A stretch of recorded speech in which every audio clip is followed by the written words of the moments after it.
Halo semuanya, kali ini kita akan membahas tentang akuntansi biaya dan pengertian biaya. Pada materi ini, yang akan dibahas adalah pertama konsep dasar akuntansi biaya, yang kedua biaya, yang ketiga cara penggolongan biaya, yang keempat itu rekening kontrol dan rekening pembantu, dan yang kelima metode penentuan biaya produksi. Untuk konsep dasar akuntansi biaya, bisa kita lihat akuntansi biaya ini merupakan suatu konsep penggolongan. Setelah itu menganalisis, setelah itu melakukan pencatatan, dan melaporkan. Pelaporan itu akan dimasukkan ke dalam laporan informasi akuntansi. Penggolongan di sini dimaksud adalah menggolongkan biaya-biaya berdasarkan karakteristik, berdasarkan fungsi, berdasarkan jenis. Nah, itu di tahap penggolongan. Nah, setelah itu dianalisis. Nah, apakah ini termasuk biaya bahan baku, tenaga kerja, atau biaya overhead? Setelah dianalisis, ternyata ini memang ada penambahan bahan baku atau pengurangan bahan baku. Maka langkah selanjutnya adalah melakukan pencatatan. Pencatatan akuntansi yang kita kenal saat ini adalah penjurnalan. Ini tidak jauh berbeda dengan akuntansi dasar. Lalu dilaporkan di dalam informasi akuntansi. Yang dimaksud informasi di sini adalah laporan keuangan dan laporan biaya lainnya nanti. Pada akuntansi biaya nanti akan ada laporan biaya yang ditujukan untuk manajemen.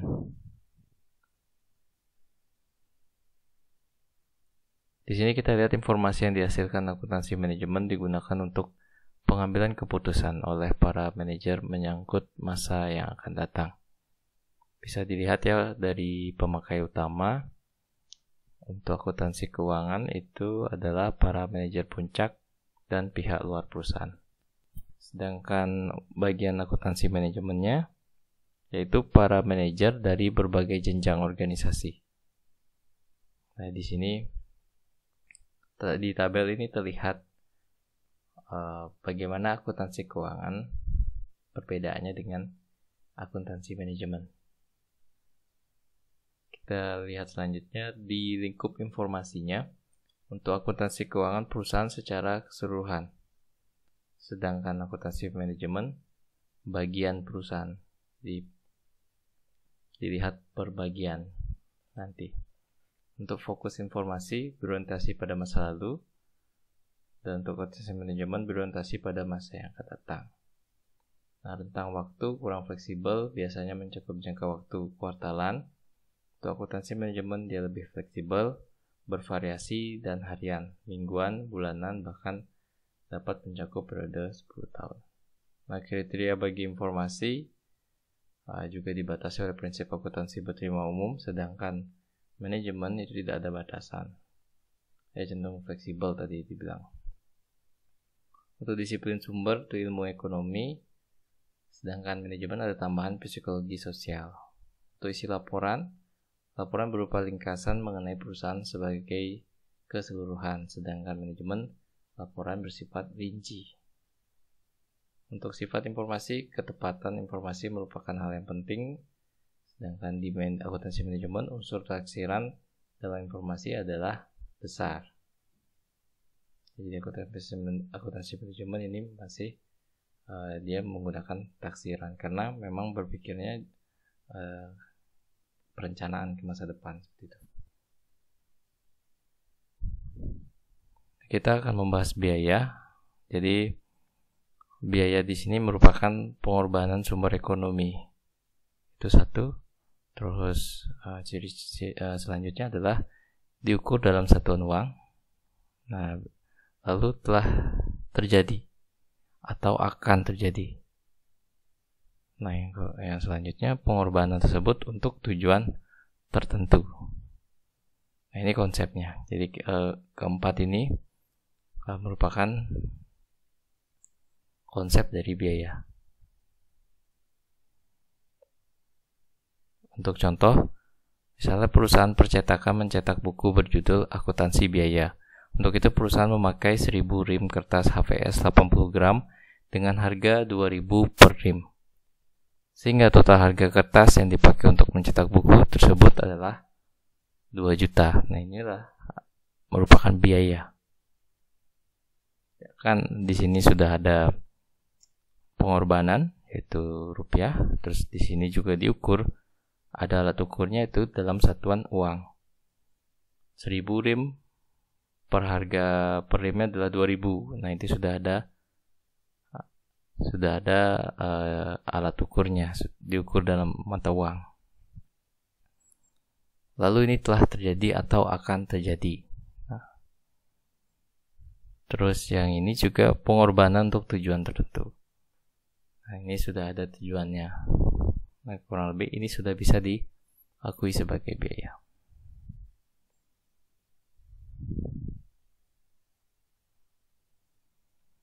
Untuk penggolongan biaya itu ada dilihat dari 5 dimensi ya. Ada 6 dimensi. Yang pertama, penggolongan biaya sesuai dengan fungsi pokok dari kegiatan aktivitas perusahaan.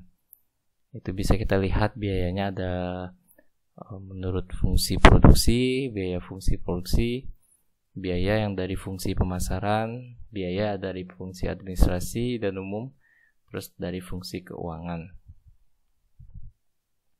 Jadi berdasarkan fungsi, kita bisa lihat nanti biaya apa saja yang keluar. Ya, di perusahaan itu ada, kalau di sini dijelaskan itu ada 4 fungsi. Ada yang memproduksi, ada yang memasarkan, ada yang di bagian administrasi, ada di bagian keuangan. Terus penggolongan biaya juga biaya sesuai dengan periode akuntansi. Kalau untuk periode akuntansi itu ada pengeluaran modal dan pengeluaran penghasilan. Untuk penggolongan biaya sesuai dengan tendensi perubahannya terhadap aktivitas atau kegiatan atau volume. Itu bisa dilihat ada biaya tetap, biaya variabel, biaya semi variabel. Yang kita tahu biaya tetap itu adalah biaya yang tentu tetap ya. Namun ada dalam kapasitasnya. Ya, ada kapasitasnya. Dia tetap semasih kapasitas yang ditentukan. Misalnya ada biaya sewa gedung, harga gedungnya adalah 500.000. Setiap bulan perusahaan itu membayar sewa gedung sebesar 500.000 per bulan. Nah, dalam satu gedung hanya bisa menampung 50 orang. Nah, sedangkan di bulan Januari itu masih 50, Februari masih 50, di bawah 50. Sedangkan di bulan Maret ternyata pesertanya itu adalah 100. Tentu perusahaan harus menyewa gedung lagi 1. Nah, berarti biaya sewa itu tidak selamanya tetap. Biaya tetap itu tidak selamanya tetap. Jadi biaya sewa yang jumlahnya tadi ada 500.000 per bulan itu menjadi 1 juta per bulan. Karena ada penambahan sewa ruangan yang dikarenakan jumlah pesertanya melebihi batas. Jadi dapat disimpulkan biaya tetap akan tetap selama batas yang ditentukan. Untuk biaya variabel, ini biaya yang bertambah seiring dengan penambahan penjualan. Atau bisa juga disebut biaya ini bisa dihitung setiap volume pembelian bertambah. Jadi per item dia akan hitung. Beli 1 berarti biaya seperti tadi contohnya 100 rim gitu. Kalau 1 rim sekian, kalau 2 rim sekian. Nah, tinggal kelipatan seperti itu. Untuk biaya semi variable di sini di dalamnya berisi biaya tetap dan biaya variable. Selanjutnya untuk penggolongan biaya sesuai dengan objek atau pusat biaya yang dibiayai. Ada biaya langsung dan ada biaya tidak langsung. Saya tidak perlu dijelaskan lagi. Untuk penggolongan biaya untuk tujuan pengendalian biaya, itu ada biaya terkendalikan dan ada biaya tidak terkendalikan. Selanjutnya penggolongan biaya sesuai dengan tujuan pengambilan keputusan. Ada biaya relevan, ada biaya tidak relevan. Nah, jadi inilah biaya-biaya yang bisa kita golongkan nantinya di akuntansi biaya. Jadi untuk memahami lebih lanjut ini masuk pos mana dan kita golongkan biaya itu berdasarkan apa, itu nanti disesuaikan dengan kondisi. Ya, yang jelas penggolongan biaya itu bisa dilihat dari ke-6 dimensi ini.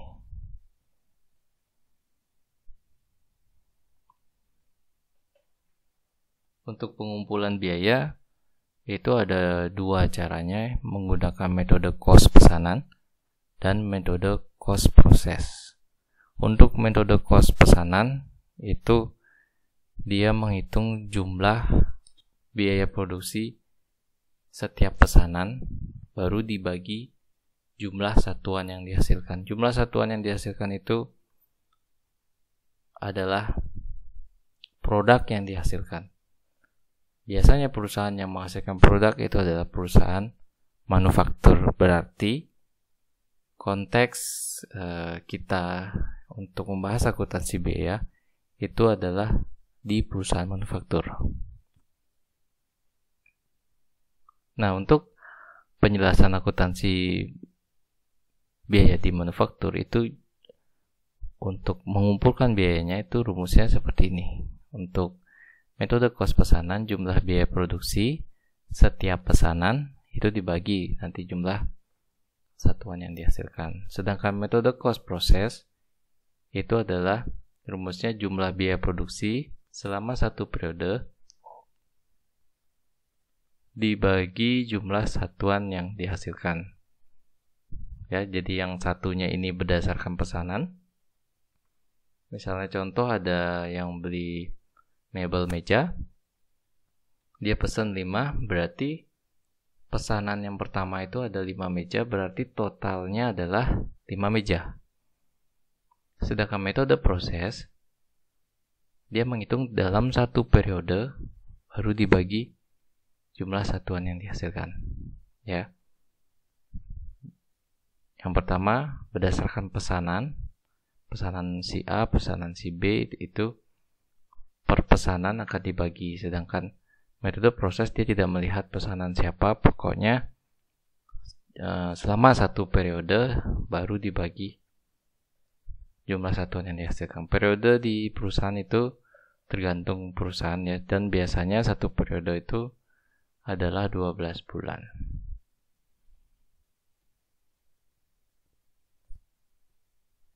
Nah, rekening pembantu dan rekening kontrol. Di sini perlu diketahui untuk rekening kontrol itu tujuannya adalah mengontrol rekening pembantu. Ya.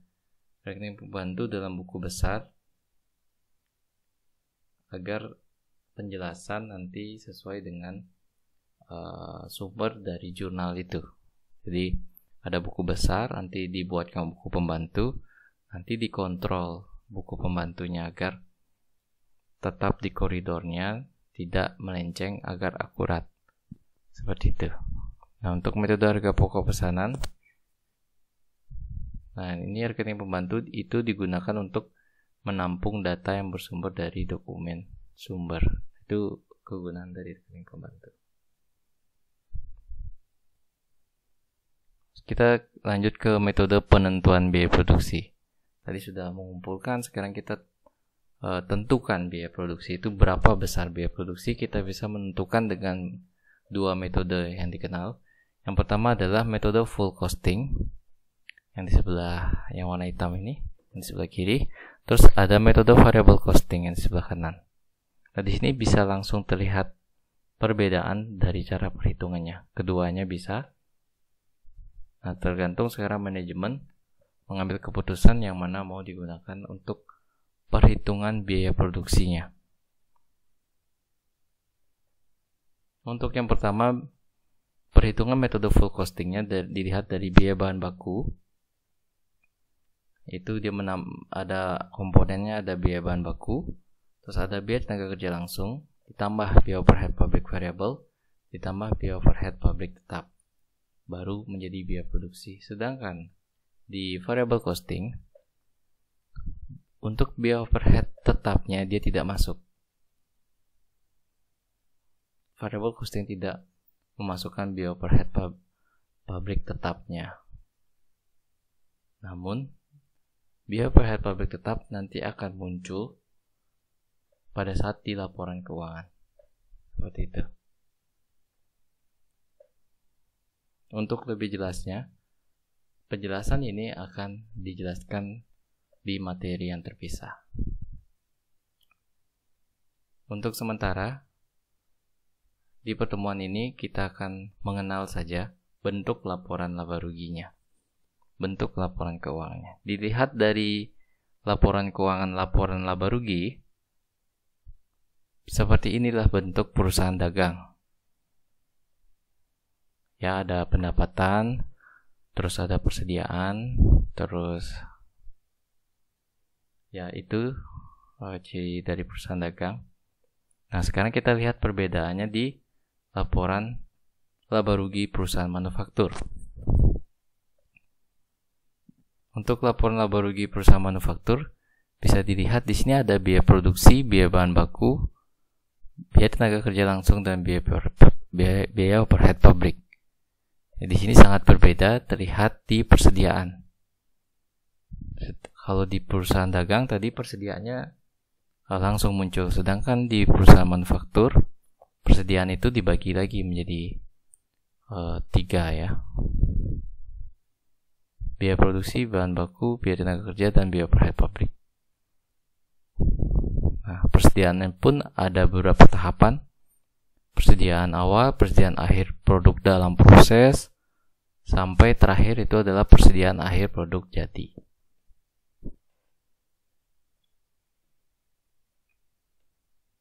Nah, seperti itu. Nah, tapi ini adalah laporan keuangan laba rugi perusahaan dengan pendekatan full costing. Ya. Kalau di full costing tadi kan sudah dijelaskan biaya overhead pabrik sudah dimasukkan di biaya produksi. Ya, bisa kita lihat kembali. Nah, nih, full costing biaya overhead pabrik tetapnya masuk. Nah, ini dia biaya overhead pabriknya masuk. Dan di bawah sini, nah di bawah sini dia tidak ada biaya tetap, biaya usaha nggak ada, biaya tetap nggak ada. Sekarang kita lihat di variable costing. Variable costing biaya produksinya kita lihat. Ini masih sama dengan manufaktur, karena ini memang manufaktur, cuma pendekatannya variable costing.